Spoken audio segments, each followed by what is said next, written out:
Bang Energy was never just a drink. It was a hallucination brought to life by a Florida man with a God complex.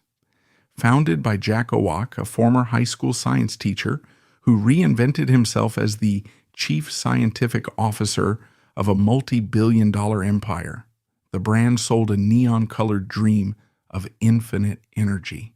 It conquered TikTok, humiliated the beverage giants, and put a can of super creatine in the hands of every teenager in America. But the science was fake, the profits were a mirage, and the CEO was spiraling out of control. This is not just a story about an energy drink. It is a modern American tragedy about hubris, family ambition, and the brutal reality of what happens when a cult of personality collides with the rigid laws of business, from science teacher to supplement tycoon. In a beverage industry defined by navy blue suits and measured boardroom etiquette, Jack Owak was a deliberate glitch in the matrix. He didn't just want to compete with the corporate giants. He wanted to offend them. With his maximalist aesthetic and aggressive persona, Owak presented himself not merely as a CEO, but as the physical embodiment of the product itself, intense, unstable, and impossible to ignore.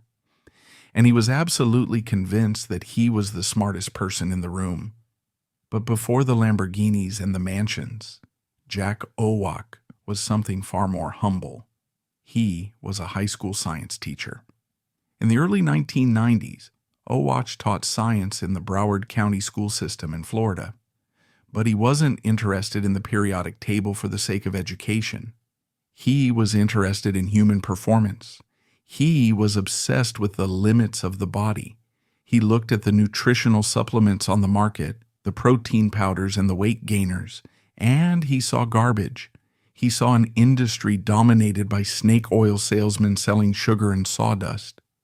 So in 1993, he decided to do it himself. He founded Vital Pharmaceuticals, better known as VPX Sports. He started the company with a reported $126 in the bank. The headquarters was small, but the ambition was Napoleonic. Owak didn't want to make supplements.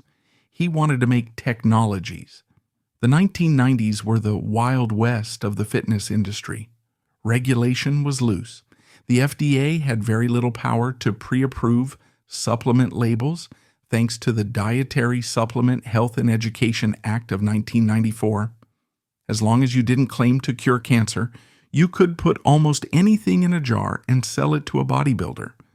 Owak thrived in this environment. He positioned VPX Sports as the hardcore option.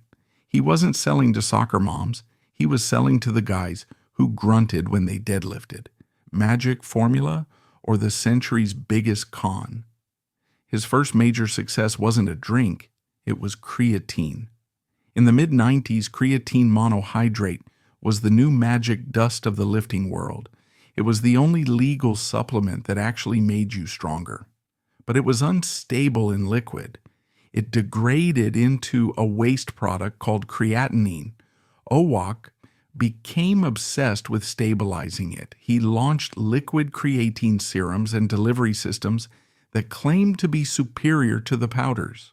Whether the science was actually superior was debatable, but the marketing was undeniable. Owak wrote the copy himself. It was aggressive, scientific-sounding jargon mixed with bro-science promises. He used words like anabolic, hemodynamic, and molecular synthesis. Owak appointed himself the CSO. He wore a white lab coat in promotional videos. He stood in front of whiteboards covered in chemical equations. He created a cult of personality around his own intellect. He told his customers, "The other guys are lying to you. I am the only one telling you the truth." By the early 2000s, VPX Sports was a respected name in the underground bodybuilding scene. They were known for quality, but also for intensity.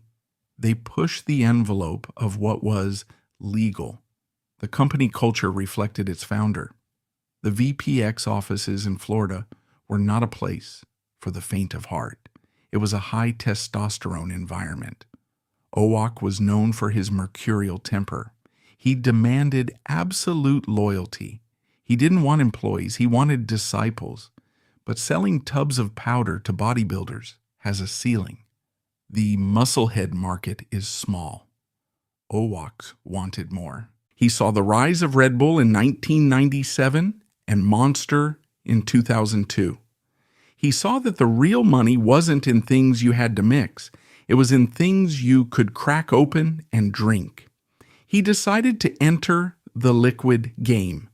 But he wasn't going to make a nice, friendly energy drink. He was going to make something that felt like a punch in the face. He was going to make something dangerous. He was going to create Redline. In 2005, the energy drink market was dominated by Red Bull. It was a friendly drink. It gave you wings. It was marketed with cartoons. It was something you drank with vodka at a club. Jack Owak looked at Red Bull and scoffed. He didn't want to give people wings. He wanted to give them heart palpitations. He launched Redline. Redline was not an energy drink. It was a threat. It came in a small 8-ounce bottle that looked like a vial of experimental serum stolen from a bioweapon lab. The liquid inside was neon blue or radioactive pink, and the label carried a warning that read, less like a nutritional fact panel and more like a bomb disposal manual. Shake well, do not exceed half a bottle, do not use if you are prone to dehydration or heat stroke. Most companies put warnings on their products to avoid lawsuits. Jack Owak put warnings on his products to drive sales. He understood the psychology of the teenage boy and the hardcore lifter. If you tell them this is too strong for you, they will immediately buy two. The formula of Redline was a chemical cocktail designed to induce a state of thermogenesis. It contained caffeine, lots of it, along with yohimbine, evodiamine, and vinpocetine. The physiological reaction to Redline was notorious. It was known in the gym community as the Redline shakes. 5 minutes after drinking it, your skin would tingle. 10 minutes in, you would start sweating cold sweat. 20 minutes in, your hands would tremble uncontrollably. It felt like a panic attack packaged as a beverage. For the average person, it was terrifying. For the stim junkie, it was nirvana. Owak marketed this feeling not as a side effect, but as the effect. If you aren't shaking, the logic went, it isn't working. Redline was the bridge.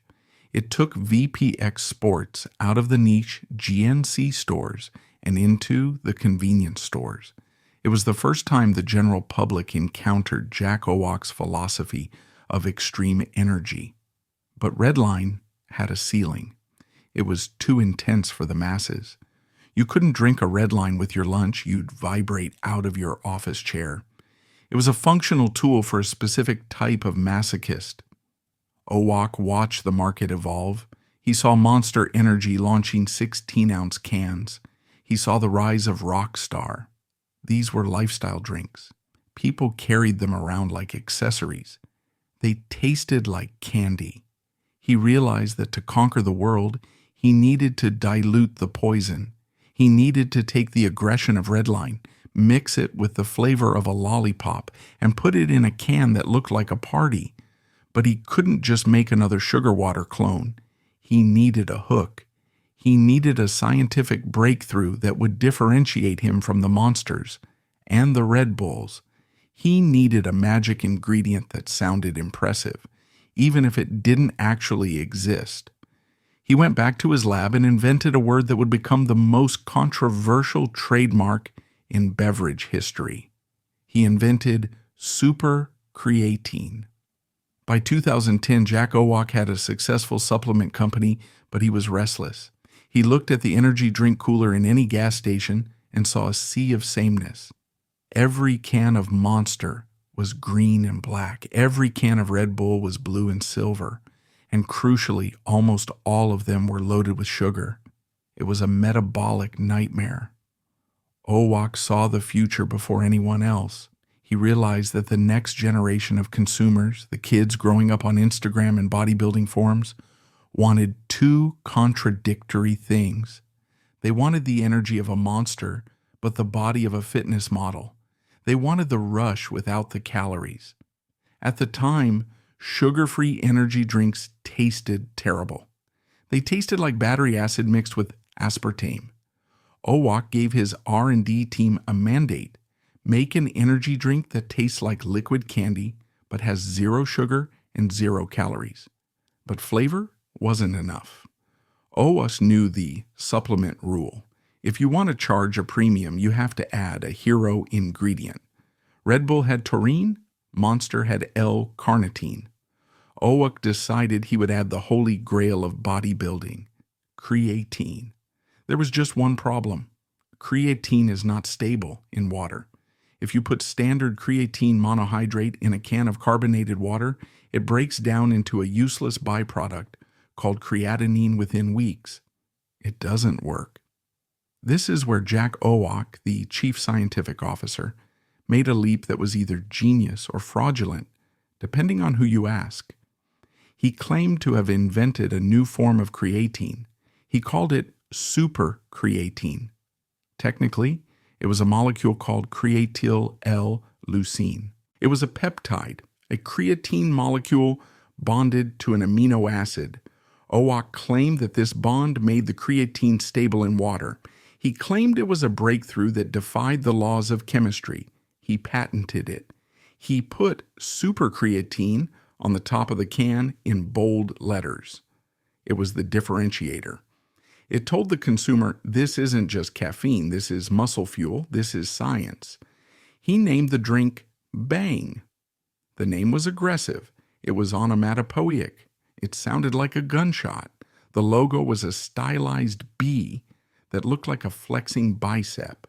The design was chaos, bright colors, busy fonts, scientific jargon crammed into every inch of space. It looked like the inside of Jack Owak's brain. When Bang Energy launched in 2012, it didn't look like a corporate product. It looked like a supplement. It had 300 milligrams of caffeine, double the amount of a standard Monster. It had BCAAs. It had CoQ10. It was a performance energy drink. The early sales were slow. The big distributors, Coca-Cola and Pepsi, ignored it. They thought it was too niche, too weird, too strong. They thought 300 milligrams of caffeine would kill the average consumer. How Bang hacked the internet. But Owak didn't care about the distributors. He cared about the internet. He saw a new platform emerging, a place where loudness, color, and aggressive energy were the currency. He saw the rise of social media influencers. While Monster was spending millions sponsoring motocross and NASCAR, Jack Owak started sending cases of Bang to fitness models on Instagram. He realized that a girl in a bikini holding a can of Bang was worth more than a logo on a race car. He was building the Bang revolution. And he was about to unleash a marketing strategy so loud, so controversial, and so effective that it would force the entire beverage industry to its knees. But Jack wasn't building this empire alone. Beside him was Meg Liz Owak, his wife, and the company's senior director of marketing. If Jack was the aggressive voice of the brand, Meg Liz was the curator of its image. She was the architect behind the specific Bang aesthetic, managing the influencers, designing the apparel, and softening Jack's rougher edges for the public. Together they operated less like a corporate executive team and more like the king and queen of a neon Camelot.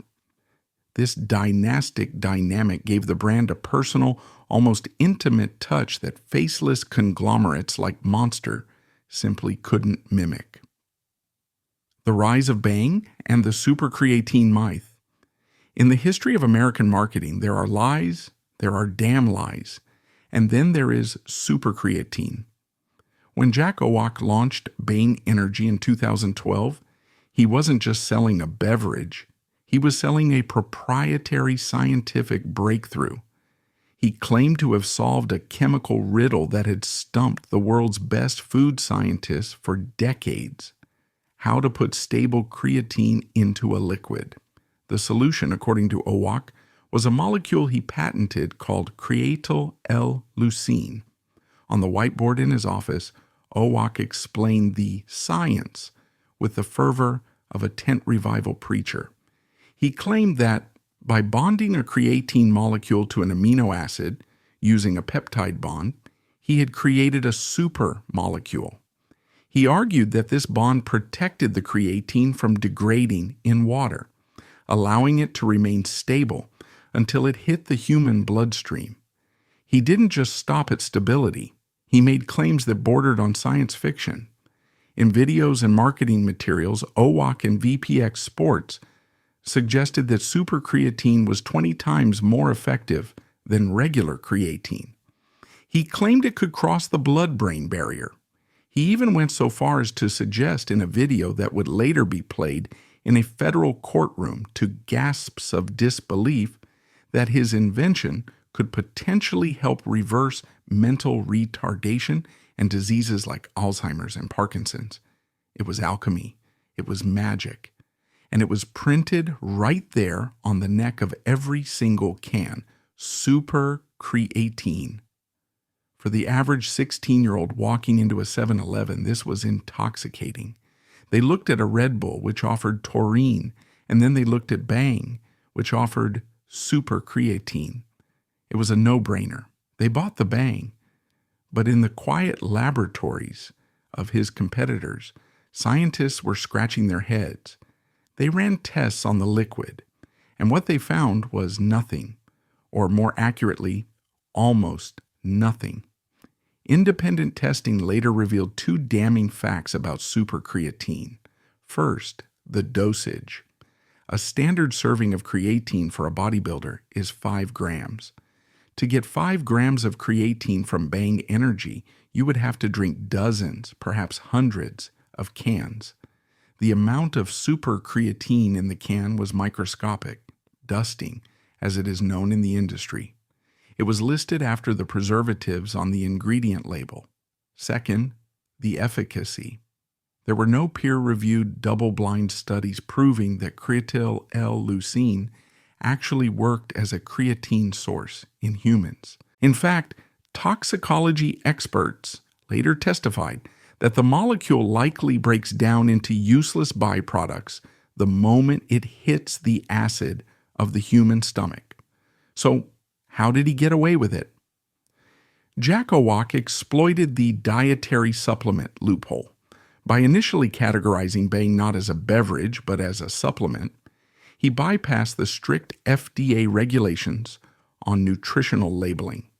Under the Dietary Supplement Health and Education Act of 1994, the burden of proof is on the FDA to prove a product is unsafe, not on the manufacturer to prove it works. Owak drove a truck through this loophole. He patented the molecule, which implies novelty, not efficacy, and used the patent number as a shield. He weaponized the word patent. To the consumer, patented means verified. To a lawyer, patented just means unique. For the first few years, the bluff worked perfectly. Sales trickled in, then flowed. The fitness community, always hungry for the next magic pill, embraced the hype. They ignored the fact that they weren't actually getting stronger from the drink. They were getting high on 300 milligrams of caffeine. The caffeine was the real drug. The super creatine was the story. And Jack Owak was a master storyteller. He knew that to sell this story to the masses, he couldn't rely on dry scientific papers. He needed color. He needed noise. He needed to take the medical out of the supplement and replace it with candy. By 2015, the energy drink aisle was a visual monotony. It was a sea of black, green, and silver. The flavor profile of the industry was defined by the monster taste, a medicinal, acidic, citrusy punch that tasted like chemicals and aggression. It was marketed to gamers, motocross riders, and men named Kyle who punched holes in drywall. Jack Owak looked at this demographic and realized it was saturated. But there was another demographic, massive, caffeine-hungry, and completely ignored by the big players: women and teenagers. These consumers didn't want to drink something that tasted like battery acid. They wanted Starbucks. They wanted Jamba Juice. They wanted candy. Owak unleashed the R&D team with a new directive. Stop making it taste like energy. Make it taste like childhood. The result was a flavor lineup that sounded less like a beverage menu and more like a list of carnival prizes. They launched cotton candy. They launched Sour Heads. They launched Star Blast, and later the pièce de résistance Rainbow Unicorn. This was a radical departure from the hardcore image of VPX Sports. A 55-year-old bodybuilder CEO was suddenly selling a drink called Rainbow Unicorn. It was absurd, it was camp, and it was genius. The flavors were polarizing. To a sommelier, they were horrifyingly sweet, cloying, and artificial. But to a 16-year-old raised on Skittles and vaping, they were delicious. Because Bang used sucralose instead of sugar, they could crank the sweetness up to 11 without adding calories.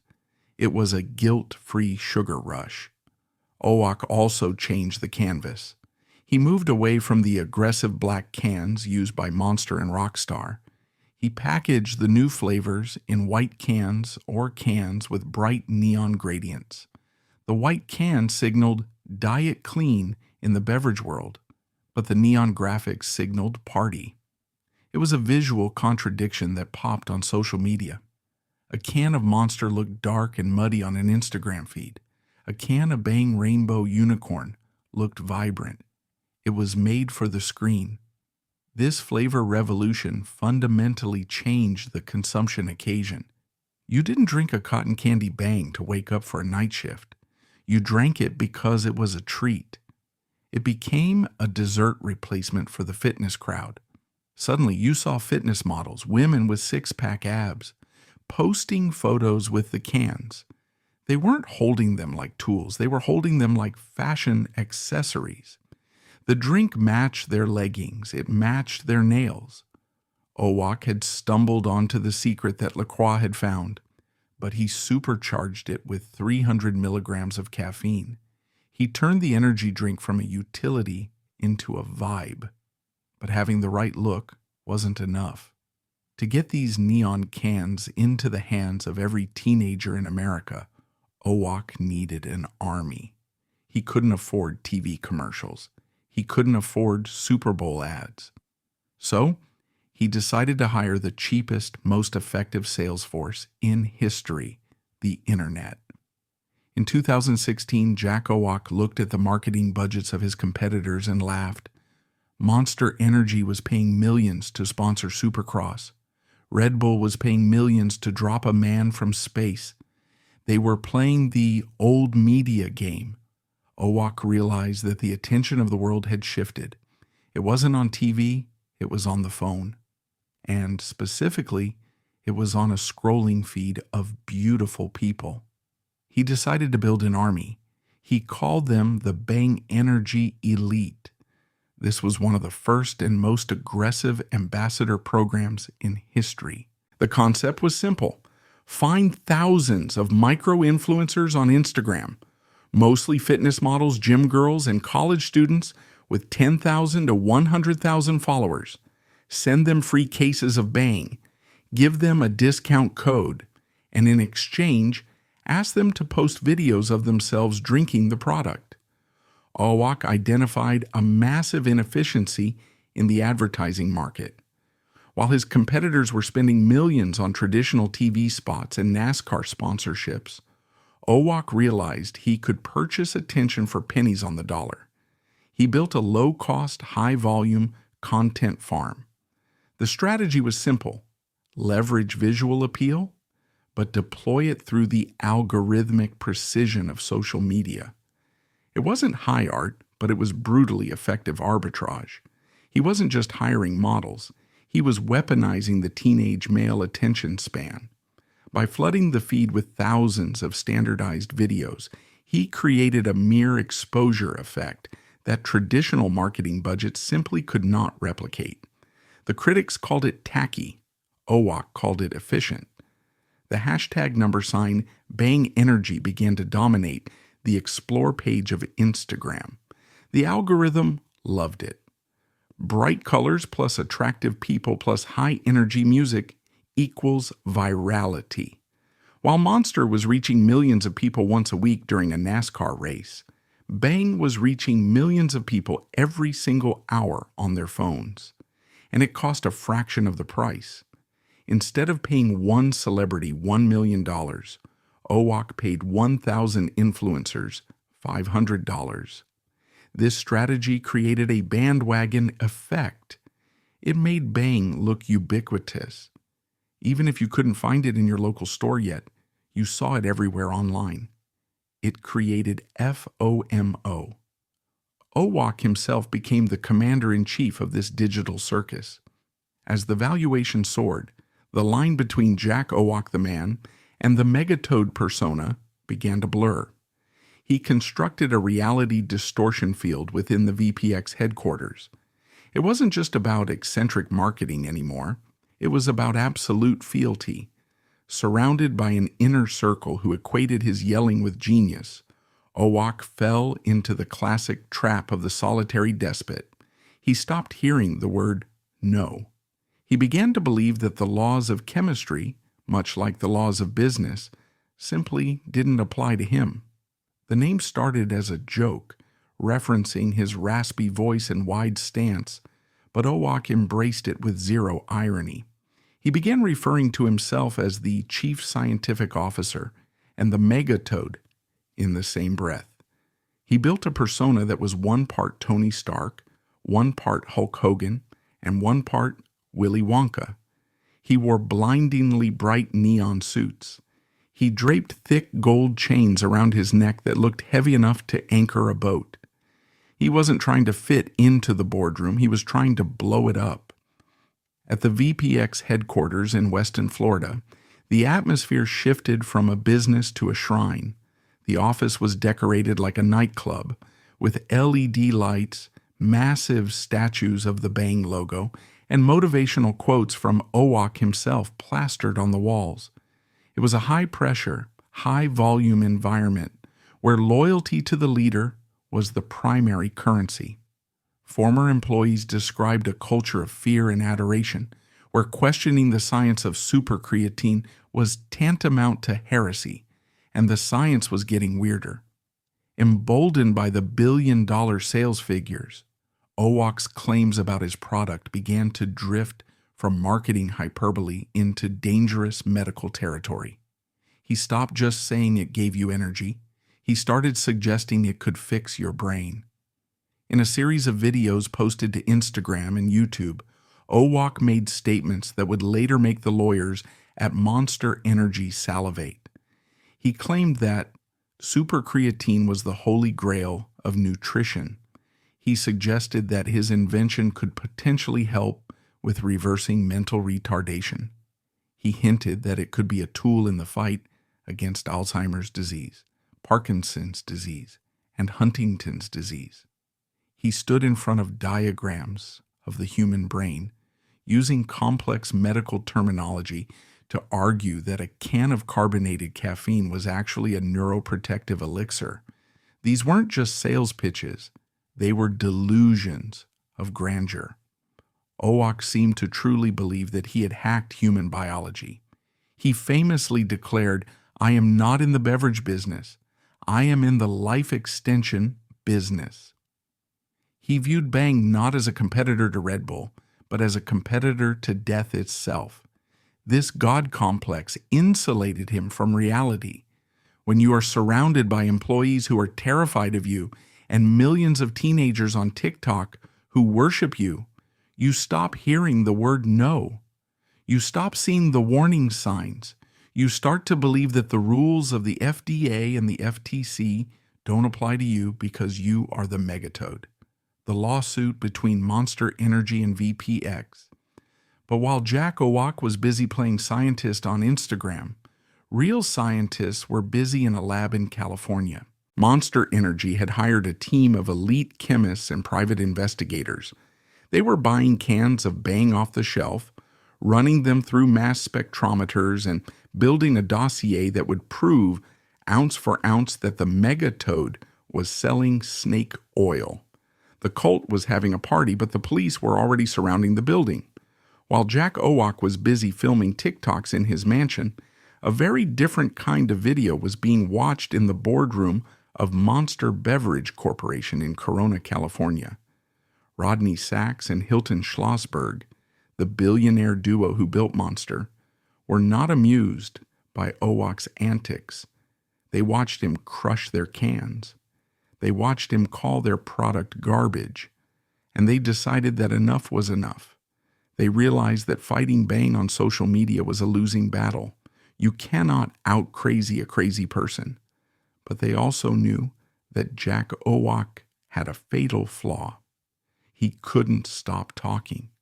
Every video he posted, every claim he made about curing Alzheimer's or reversing retardation was evidence. Monster assembled a legal team that functioned more like a special ops unit. They didn't just want to sue for trademark infringement.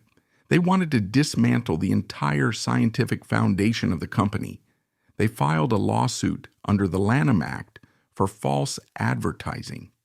The lawsuit, Monster Energy Corporation versus Vital Pharmaceuticals, was a forensic autopsy of the brand. Monster hired elite independent laboratories to test cans of Bang bought from stores across the country. The results were the smoking gun they had been waiting for. The tests revealed that the super creatine content in the cans was not just low, it was essentially non-existent. The lab reports showed that most cans contained significantly less than even a fraction of a gram of the patented molecule. To get the functional benefits of creatine that Owak claimed, a consumer would have to drink dozens of cans a day, a lethal dose of caffeine. But the science got worse. Monster's expert witnesses, world-renowned toxicologists and chemists, prepared testimony arguing that even if the molecule was in there, it didn't work. They argued that creatyl L-leucine is not creatine. It is a dipeptide that, when ingested, does not break down into creatine in the bloodstream. It breaks down into creatinine, a useless waste product that the kidneys flush out. Monster's lawyers crafted a narrative that was devastating in its simplicity. It's not super creatine, it's super fraud. They argued that Jack Owak had invented a cool-sounding name, patented a useless molecule, and used it to trick millions of consumers into thinking they were drinking a health supplement. They also attacked the supplement classification. For years, Bang had labeled its cans as dietary supplements to bypass the stricter FDA regulations on beverages. Monster pointed out the hypocrisy. Bang was sold in the beverage aisle, consumed like a soda, and marketed like a soft drink. By labeling it a supplement, Owak was hiding from the rules. The lawsuit was filed, but the wheels of justice grind slow. In 2019 and 2020, while the lawyers were exchanging brutal discovery documents, Bang was still flying high. The average consumer on TikTok didn't know about the lawsuit. They just knew the drinks tasted like candy. However, the legal pressure began to force cracks in the company's armor. Retailers started asking questions, and crucially, Jack Owak's behavior became even more erratic under the stress. He felt persecuted. He felt like the big guys were ganging up on him because he was winning. This paranoia led him to make a strategic decision that would ultimately seal his fate. He looked at his loyal army of beer distributors, the guys who had built his brand brick by brick, and decided they weren't good enough anymore. He wanted to play in the major leagues. He wanted a partnership that would make Monster tremble. He was about to fire his friends and sign a deal with Pepsi. Jack Owak's fatal mistake. As 2019 drew to a close, Bang Energy was seemingly invincible. They had survived the initial legal skirmishes. Their sales were hitting record highs. Jack Owoc was being hailed as the new king of the beverage world. But success breeds arrogance. And in the high-stakes world of distribution, arrogance is a death sentence. For 3 years, Bang had been carried on the backs of the independent beer distributors. These were the blue-collar warriors of the industry. They had fought tooth and nail to get Bang into 7-Eleven, Walmart, and Quick Trip. They had built the brand by store. They were loyal. They were making money. And they assumed the partnership would last forever. But Jack Owoc wasn't satisfied. He looked at the beer network and saw limitations. Beer trucks couldn't go everywhere. They couldn't easily get into schools, hospitals, or certain vending networks. Owoc wanted total ubiquity. He wanted to be as big as Coke. He wanted to be as big as Pepsi. And then Pepsi came calling. PepsiCo was in a desperate position. Their own energy drink portfolio, Rockstar and Mountain Dew Amp, was failing. They were watching Bang steal their lunch money. They couldn't beat him, so they decided to join him. Pepsi approached Owoc with a seduction strategy. They offered him the Holy Grail, exclusive distribution. They promised to put Bang on every Pepsi truck in America. They promised to use their massive global leverage to push Bang into every corner of the planet. It was a deal worth potentially billions in future revenue. For Owoc, this was the ultimate validation. The giant he had mocked was now begging to work for him. It fed his ego. It fed his Megatoad persona. He believed that he would be the one calling the shots, and Pepsi would just be his delivery service. In early 2020, Jack Owoc made the decision that would ultimately doom his company. He signed the deal with Pepsi. But to sign with Pepsi, he had to fire the beer guys. The termination of the beer contracts was brutal. Distributors who had invested millions in trucks and warehouses to support Bang were told, effectively overnight, "You're fired." They were furious. They felt betrayed. And crucially, they sued. Dozens of lawsuits from jilted distributors began to pile up, adding to the legal mountain already being built by Monster. Owoc dismissed them. He didn't need them anymore. He had the blue system now. In April 2020, the transition began. Pepsi trucks started carrying Bang. Owoc posted videos celebrating the partnership, claiming it would take the brand to infinity and beyond. But he had miscalculated. He didn't understand that Pepsi is a bureaucratic machine, not a nimble startup. He didn't understand that Pepsi drivers, who had hundreds of other products to sell, wouldn't fight for Bang with the same zeal as the beer guys, for whom Bang was the #1 profit driver. And most importantly, he didn't realize that by signing with Pepsi, he was handing over the keys to his kingdom. He was losing control of his inventory, his data, and his destiny. He thought he had hired a servant. In reality, he had just handcuffed himself to a master who didn't like being yelled at on Instagram. The beer distributors had been hungry. For them, Bang was a lifeline. It was their highest margin product. When a beer truck driver walked into a 7-Eleven, his priority was to sell Bang. He would fight for shelf space. He would build displays. He would argue with the store manager. The Pepsi driver was different. A Pepsi truck is a rolling supermarket. It carries Pepsi, Diet Pepsi, Mountain Dew, Gatorade, Lipton, Starbucks, Frappuccinos, Aquafina, and Tropicana. The driver has hundreds of SKUs to manage. To him, Bang was just another box on the list. It wasn't a priority, it was a chore. Retailers noticed the difference instantly. The aggressive Bang pyramids disappeared. The shelves got messy. Out-of-stocks became common. The hustle that defined the brand vanished, replaced by the cold efficiency of corporate logistics. Jack Owoc, sitting in his neon-lit office in Florida, watched the data with growing fury. He was used to triple-digit growth. Suddenly, under Pepsi, the growth slowed. Then it flattened. The culture clash was violent. Owak was a micromanager. He was used to texting his distributors at 2 a.m. and screaming at them to fix a display in a random gas station in Ohio. He tried to do the same with Pepsi. But you cannot scream at Pepsi. Pepsi is a fortress. It is run by committees, layers of middle management, and strict protocols. When Owak tried to give orders to Pepsi executives, he was met with polite corporate silence. They treated him not like a partner, but like a vendor.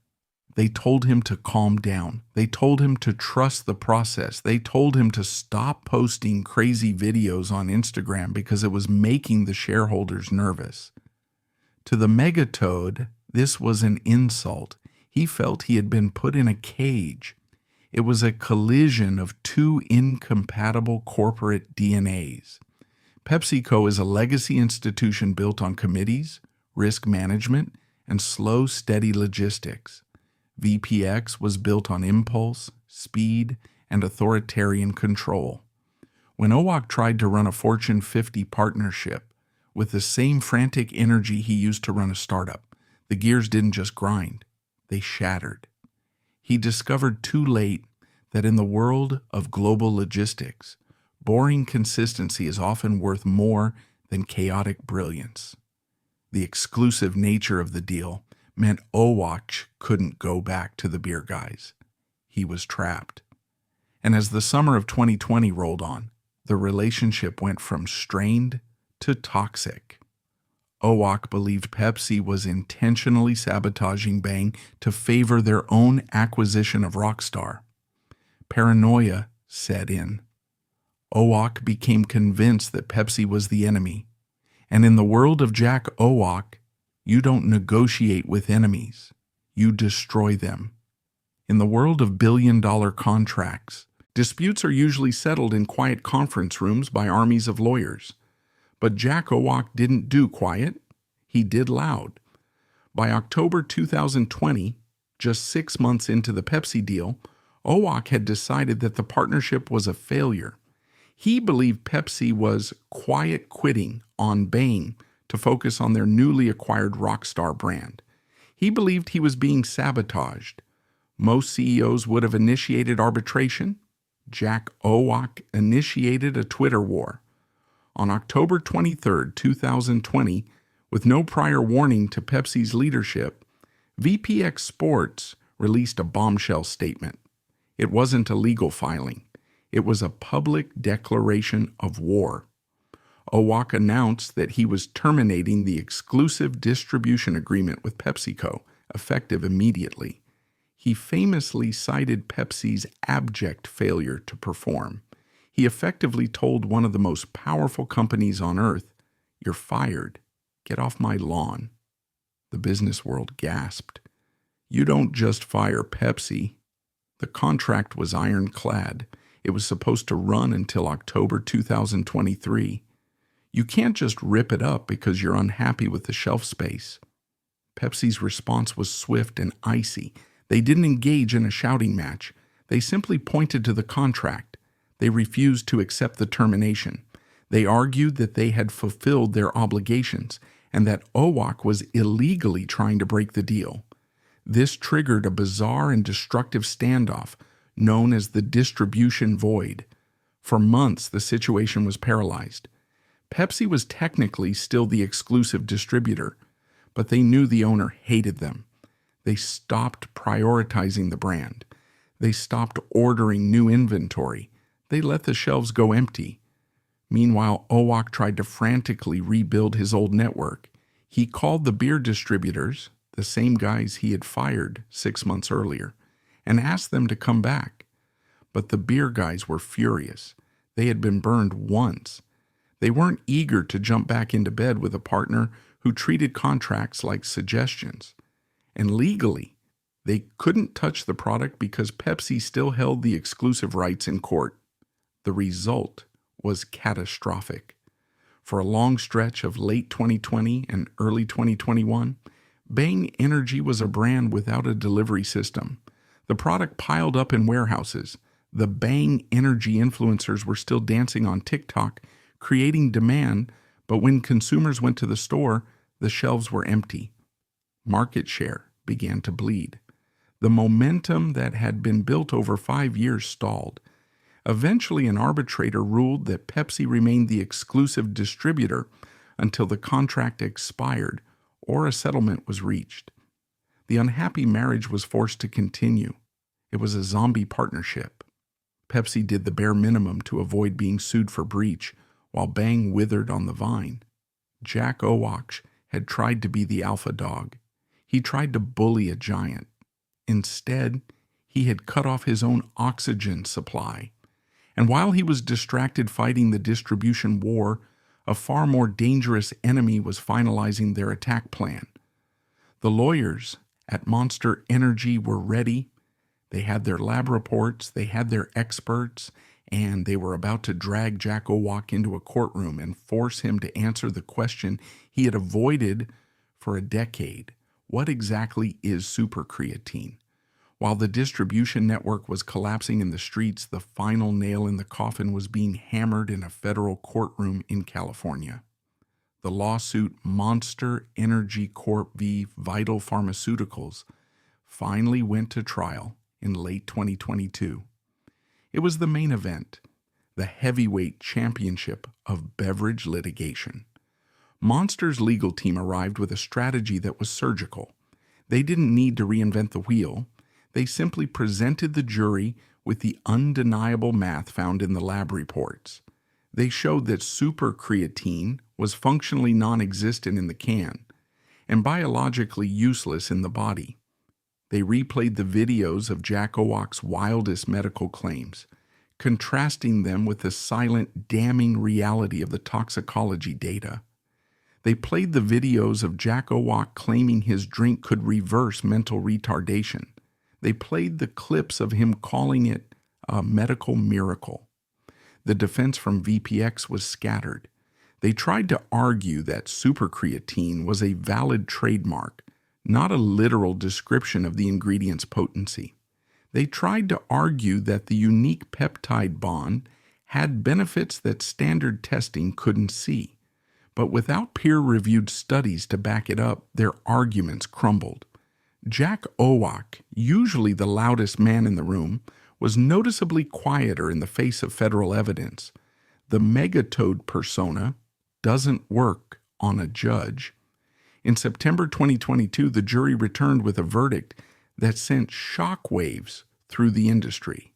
They found Vital Pharmaceuticals guilty of false advertising. They ruled that the supercreatine claim was deceptive and had caused significant financial harm to Monster Energy. The penalty was staggering, $293 million in damages. It was one of the largest false advertising verdicts in U.S. history. But for Bang, it was a death sentence. The company was already bleeding cash from the failed Pepsi deal. They didn't have $293 million sitting in the bank. To make matters worse, the judge issued a permanent injunction. Bang was ordered to remove the words supercreatine from every can. This was a logistical nightmare. It meant that millions of cans sitting in warehouses were now effectively illegal contraband. They had to be destroyed or relabeled. The production lines had to be stopped to print new cans. The entire marketing identity of the brand, the scientific advantage, was erased by a court order. Overnight, Bang went from being a super supplement to just another caffeinated soda. And just as the finance team was staring at the $293 million hole in their balance sheet, another group of lawyers walked through the door. They weren't from a beverage company. They were from the music industry. And they wanted to talk about all those TikTok videos. In the modern attention economy, there is one rule that every creator knows. The music makes the video. When the Bang Energy girls were dancing on TikTok, they weren't dancing to silence. They were dancing to the biggest hits in the world: Doja Cat, The Weeknd, Dua Lipa. These songs were the rocket fuel that propelled the videos onto the For You page. The algorithm loves trending audio. Jack Owak had treated these songs as free raw materials. He assumed that because TikTok allows regular users to dance to copyrighted music, his brand could do the same. He was wrong. There is a massive legal distinction between a teenager dancing to a song in her bedroom and a corporation using a song to sell a product.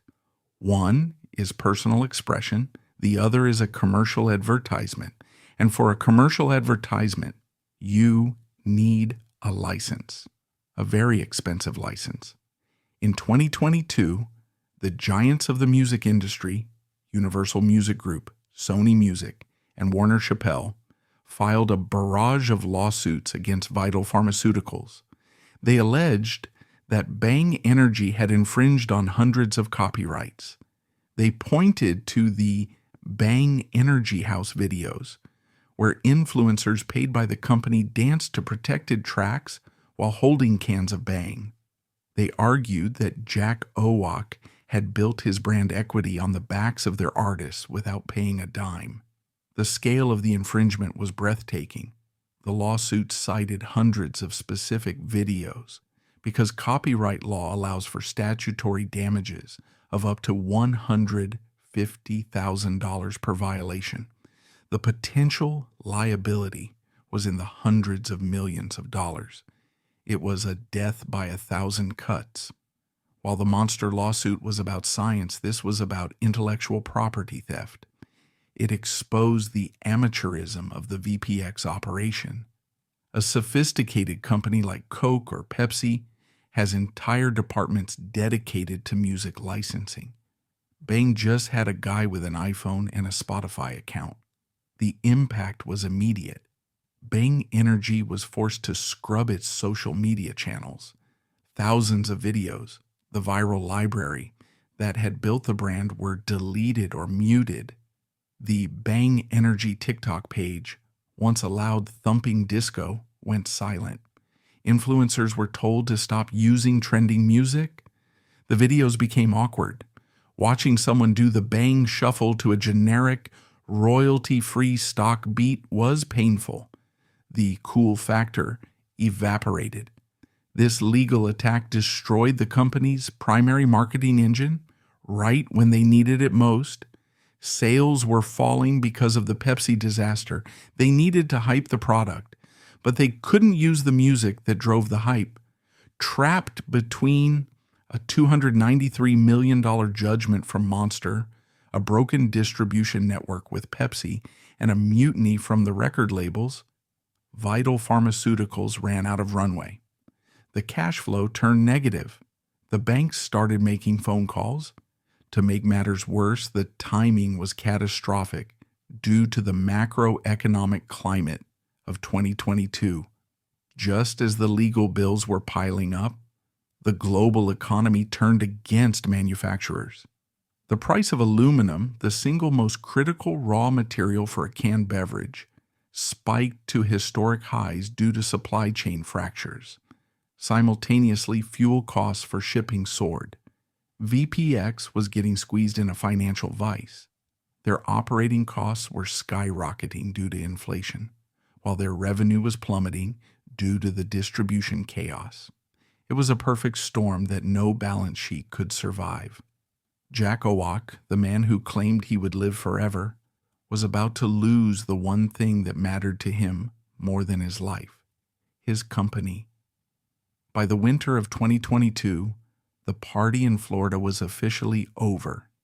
The neon lights in the VPX headquarters were still on, but the bank account was running on fumes.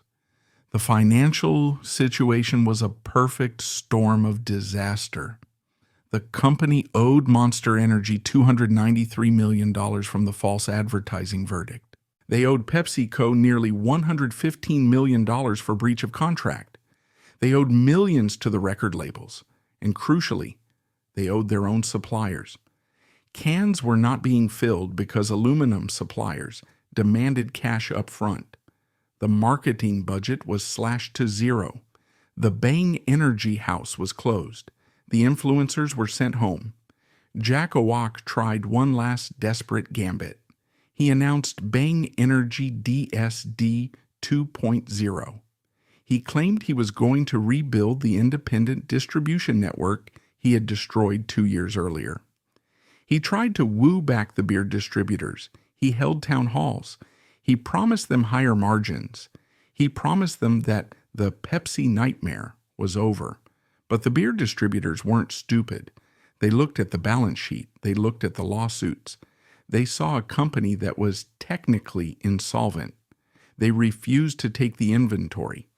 Without distribution, revenue flatlined. The company, which had generated over $1.4 billion in sales at its peak, was now struggling to make payroll. On October 10th, 2022, Vital Pharmaceuticals did the only thing left to do.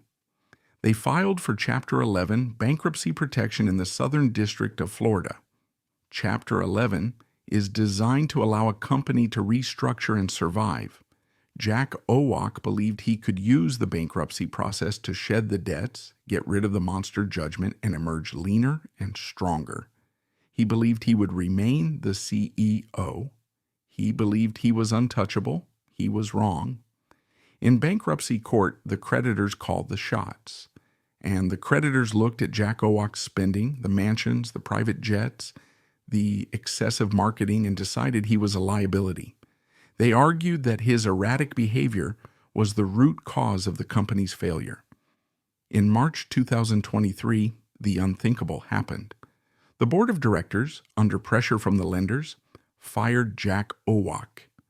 The man who built the brand, the man whose face was on the cans, the Megatoad himself, was escorted out of the building. It was a Shakespearean tragedy. He had flown too close to the sun on wings made of caffeine and lies. With Owoc gone, the company was put up for auction. The sharks circled, and the winner of the auction was the one company that Jack Owoc hated more than any other, Monster Beverage Corporation. Monster bought the carcass of Bang Energy for $362 million, pennies on the dollar, compared to its peak valuation of over $3 billion. They didn't buy it to save it. They bought it to bury it. The war was over. The green claw had crushed the bicep. The tragic end of the Megatoad. On July 31st, 2023, the transaction closed. Monster Beverage Corporation officially acquired substantially all of Bang Energy's assets for $362 million.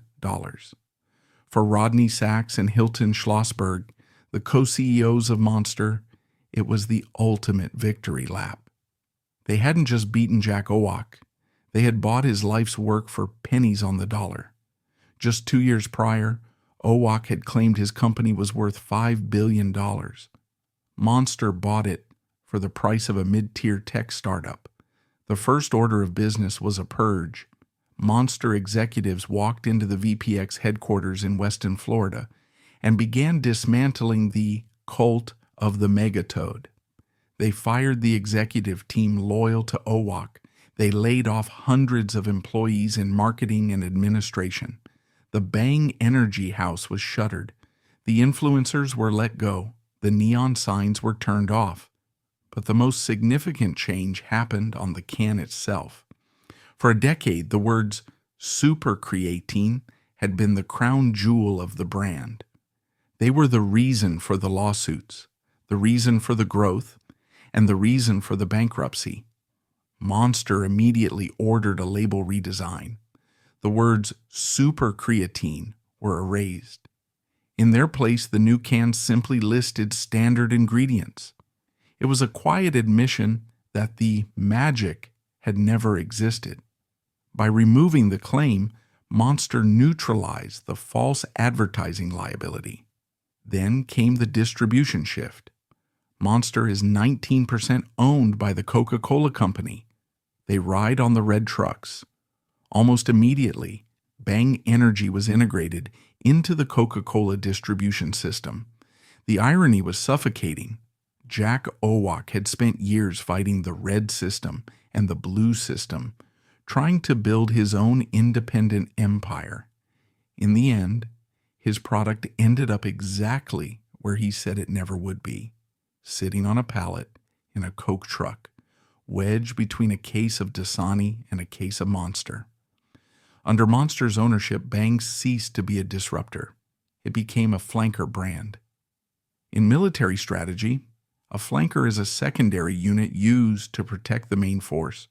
Monster used Bang to occupy shelf space that might otherwise go to competitors like Celsius or Ghost. They didn't need Bang to be number one anymore. They just needed it to block the competition. They trimmed the SKU list. The wild experimental flavors that didn't sell were cut. The focus shifted to the core bestsellers: Cotton Candy, Star Blast, Blue Raz. The chaos energy was gone. Bang became a zombie brand, still alive, still selling, but stripped of the manic soul that had birthed it. It was safe. It was corporate. It was everything Jack Owoc hated. And speaking of Jack Owoc, the man who had once screamed at cameras about his destiny was now sitting in his mansion, unemployed, watching his enemies run his company.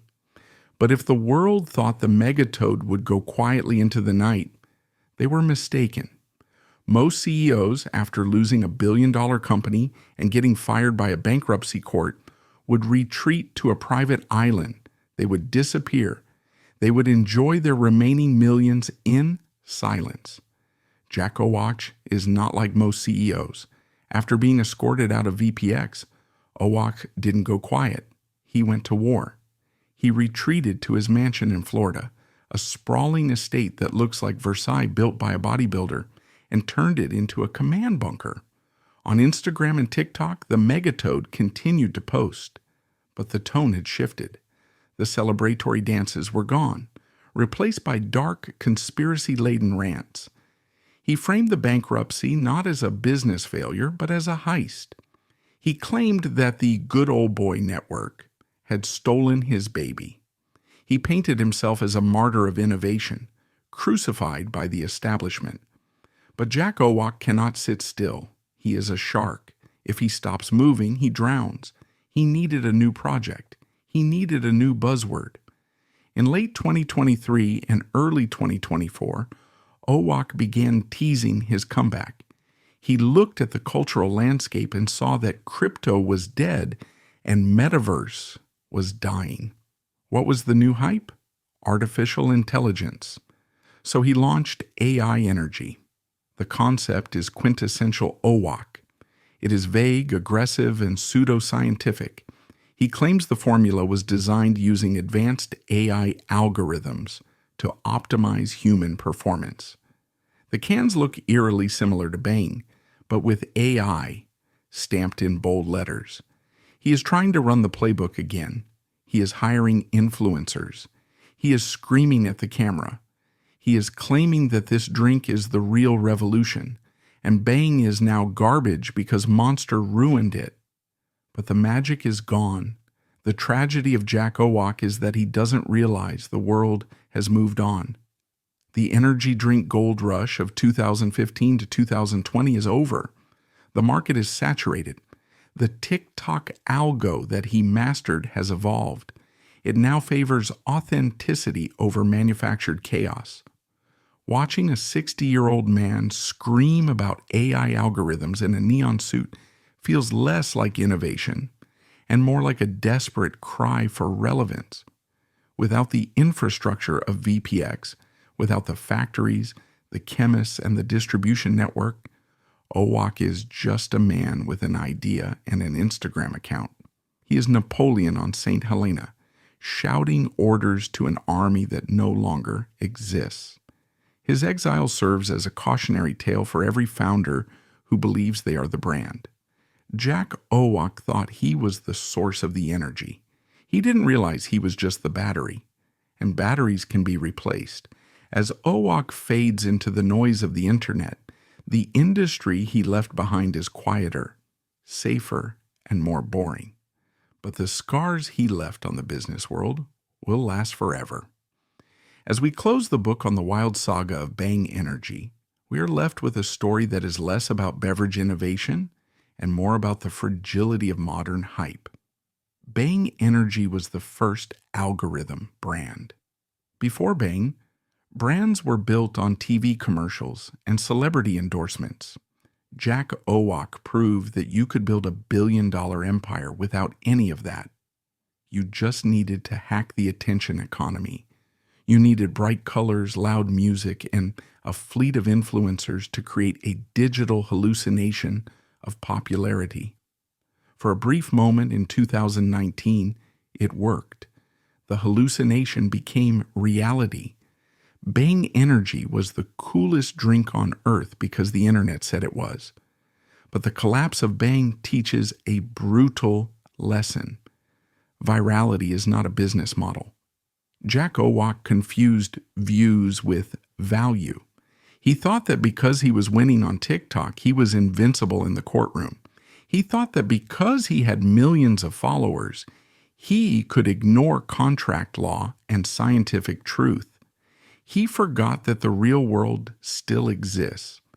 In the real world, you cannot fire Pepsi on Twitter. In the real world, you cannot invent a molecule called supercreatine and expect scientists not to check your math. In the real world, gravity always wins. The legacy of Bang Energy will not be supercreatine. That will be remembered as a fraud. The legacy will be the performance energy category itself. Despite the madness, Jack Owoc was right about one thing. He changed the palate of the world. He proved that consumers wanted 300 milligrams of caffeine. He proved they wanted cotton candy and rainbow unicorn instead of green sludge. He forced Monster and Red Bull to evolve. Today the shelves are full of Bang clones, drinks like Ghost C4, C, and Alani Nu that use the same candy flavors and bright cans that Owoc pioneered. He won the culture war, but he lost the company. Today, if you walk into a gas station, you can still buy a can of Bang. It sits there on the shelf, quiet and compliant, under the green claw of Monster Energy. The super creatine label is gone. The CEO is gone. The chaos is gone. It is just a can of caffeine, a relic of a time when a madman from Florida convinced the world that he could bottle lightning. And somewhere in a Florida mansion surrounded by the remnants of his empire, Jack Owoc is likely plotting his return. A man who proved that you can indeed bottle lightning, but you cannot keep it from burning your house down.